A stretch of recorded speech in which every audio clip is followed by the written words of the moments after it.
So my topic is sleep deprivation. So to understand sleep deprivation, we need to understand what is sleep and why do we need it? Sleep is the natural periodic suspension of the body as well as the consciousness. During this time, the body is actually being restored. And while most individuals need 7 to 8 hours of sleep, as we get older, we won't need as much. Usually older people only need about 6 hours of sleep. Individuals that sleep less than 6 hours a night end up having a 70% higher mortality rate than the average people that sleep between 7 to 8 hours.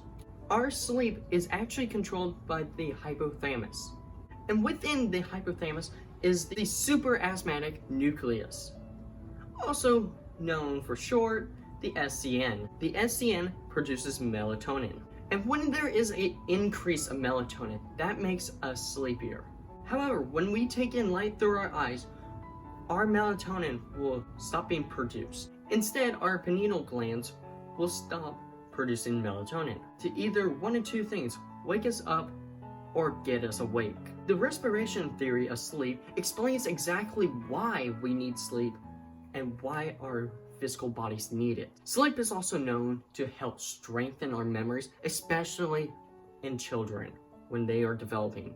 And with the correct amount of sleep, our memory actually enhances due to the synapses connection of the amount of neurons, as this increases the plasticity in the brain. For example, if you study right before you go to bed and have a full 7 to 8 hours of sleep, you're more likely to remember this information that you studied from the night before. Now that we know what sleep is and how it functions with our body, we can now get on to what is sleep deprivation. So what exactly is sleep deprivation? It's actually any significant loss of sleep. This can cause problems with concentration or even physical health problems. Also, sleep deprivation is also due to a poor sleep quality schedule. It usually is particularly prominent within college students as well as young adults. So you have a bad sleep schedule or you've been missing a lot of sleep, but you don't know if you exactly have sleep deprivation? No problem, because these are the symptoms are most commonly found with sleep deprivation. Some of these symptoms you can experience: loss of concentration during the day, memory loss of what you've been studying, a light tremble in your hand, staring off into space, having droopy eyelids, or just generally having discomfort. So those may seem like big things that could affect your life, but however, there are many bigger things that can affect you if you have sleep deprivation and last for a long time. So besides these symptoms that a person can experience, there are also other effects that humans can experience if sleep deprivation continues throughout their life. First thing that you'll start to experience is there will be a lack of stress management, as well as you'll be more prone to getting infections and colds, due to your immune system being more or less shut down. And due to your loss of concentration, simple tasks will become much more challenging to do, such as driving, which will make you more prone to be in a traffic accident. You can also start experiencing high levels of negative energy. These can be described as depression, fearness, anger, and sadness. Later on in life, you can also expect some major health problems as well. You can also have a loss of insulin resistance.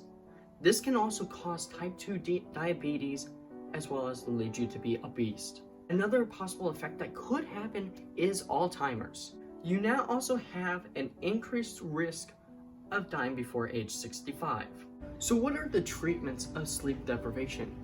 Well, there are many different treatments you can use either at home or with medicine, as well as using different items to help it. At home, there's a few different ways you can do this and are pretty easy and simple to solve with. The first option is to go ahead and go and have a routine of when you get up and fall asleep. The second one is not to eat food between 2 to 3 hours before you go to bed. Make sure you have regular exercise. A big one that you need to make sure that happens is if you keep your devices off. It will keep the lights off so you can produce melatonin. For the items you can go ahead and use are no other than a mouth guard, white noise machines, anti-snoring devices, sleep trackers, and a pillow wedge. And if those don't work or you decide not to use those, there are a few other activities you can also do. A few listed are acupuncture, acupressure, having a massage, increasing your melatonin intake, meditation, yoga, and Tai Chi. Now, why did I choose this topic? For the last so many years, I have personally experienced sleep deprivation without really realizing it. Throughout taking this summer course, I've learned a lot more about sleep deprivation, so much more than what I thought was just being tired during the day. And these different symptoms that I've listed, I currently have.